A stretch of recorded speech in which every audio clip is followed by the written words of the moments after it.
ابھی میں گھر سے نکل رہا تھا, اخبار پہنچا, مین ہیڈنگ دیکھا کہ 15 ریاستوں میں پاپولر فرنٹ آف انڈیا, جو کچھ نوجوان مسلم نوجوانوں کی ایک تنظیم تھی اور ہے, اس کے ٹھکانوں پر چھاپے مارے گئے.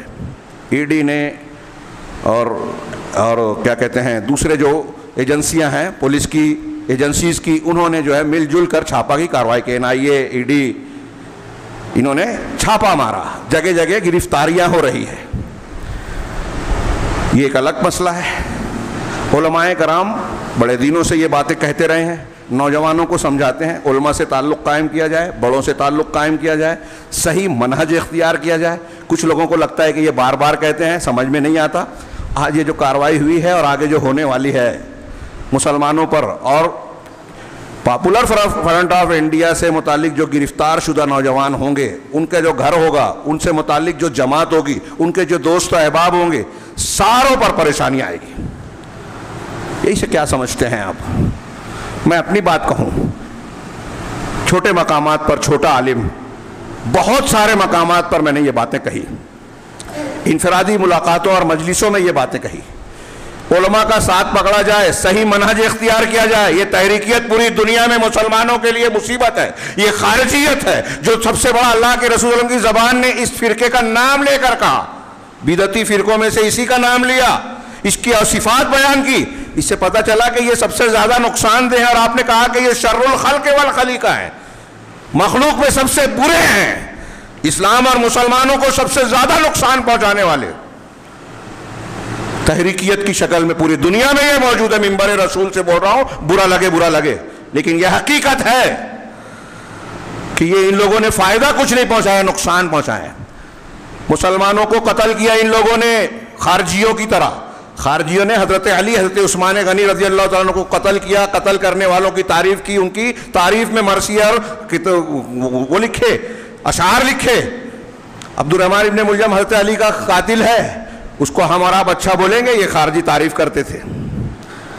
حضرت علی کے بارے میں کیا خیال ہے؟ ان کے بارے میں تو آج کل یہ جمہوری مزاج ہے نا ہمارے یہاں, جس کے ہاتھ میں قلم آ گیا سوشل میڈیا پہ سب علامہ بنے پھرتے ہیں اور تنقیدیں کرتے ہیں. کسی نے کسی حکومت کی سعودی عرب کی اگر وہ کر دی تو ہمارے ہاں کچھ علامہ کہتے ہیں کہ یہ منہج سلف کو اور سعودی عرب کو ایک مانتا ہے.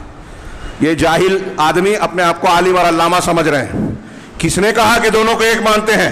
لیکن جو صحیح منہج والا ہے اس کی تائید کرنا ایمان کا طریقہ ہے. غلطیاں کس سے نہیں ہوتی, غلطیوں کو ہم منہج صحیح سے نہیں جوڑتے.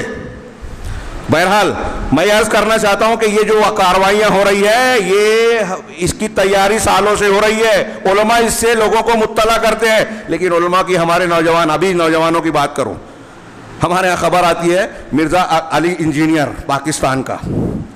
میں نے بار بار کہا کہ اس آدمی کو اتنا گھٹیا میں مانتا ہوں, سمجھتا ہوں, جاہل مانتا ہوں کہ اس کا نام لینا مجھے گوارا نہیں ہے. نام لینا پڑتا ہے اپنے بیوقوف نوجوانوں کی وجہ سے, کہ بغیر نام لیے لوگ بیان کرو تو ان کی سمجھ ہی میں نہیں آتا, اور نام لے کر بھی بہت سارے لوگوں کی سمجھ میں نہیں آتا. کربلا میں ایسا تھا, آپ امیر معاویہ کے زمانے میں ہوتے تو امیر معاویہ کا ساتھ دیتے کہ حضرت علی کا ساتھ دیتے؟ اس زمانے کی بات. اس وقت صحابہ کرام نے کیا کیا؟ کچھ صحابہ ایسے تھے جنہوں نے دونوں کا ساتھ نہیں دیا, مطلب دونوں کے ساتھ تھے, یہ سب سے صحیح تھے. ہمارا جواب یہ ہونا چاہیے. لیکن اس وقت کیا ہوتا, دونوں کے نقطۂ نظر, حالات, سیاسی, اجتہادی خطا, یہ اپنی جگہ. اس وقت جو موقف لوگوں نے اختیار کیا, اپنے اپنے انداز میں اختیار کیا, کسی نے کفر اور شرک والی بات نہیں کی, اور دونوں گروہوں میں سے کسی نے بھی ایک دوسرے کو کافر, مشرک, گمراہ نہیں مانا. یہ آج آپ کرتے ہو کہ اہل بیت کی محبت کا یہ تقاضا ہے کہ قاتلین حسین سے نفرت کی جائے. اگر ایسا ہے, ہمارے ایک دوست نے بتایا تو میں نے کہا کہ ان سے سوال کیا جائے کہ اگر ایسا ہے تو حضرت حسین رضی اللہ تعالیٰ عنہ کے قاتل آپ مانتے ہو یزید اور ان کے خاندان کو, اور حضرت حسین کی شہادت کے بعد ان کا گھر جا کے ان کے یہاں مہمان ٹھہرا, مطلب ان کو خود اپنے گھر والوں سے حضرت حسین سے محبت نہیں تھی آپ کے معیار کے مطابق. واقعہ کربلا کے بعد دونوں خاندانوں میں 18 رشتے, شادیاں ہوئی. اس واقعے کے بعد اور پہلے یزید کے ہاتھوں پر کئی صحابہ نے بیعت کر رکھی تھی, اس کو خلیفہ مانا تھا, کافر کسی نے نہیں مانا. تو آپ اتنے بہادر ہیں, جو صحابہ کرام بزدل تھے اس زمانے کے, یہ آپ کو نہیں سمجھ رہا ہے، لیکن رافضی دین کا دشمن آپ کو دین سے دور کرنے کے مقصد سے یہی چاہتا ہے۔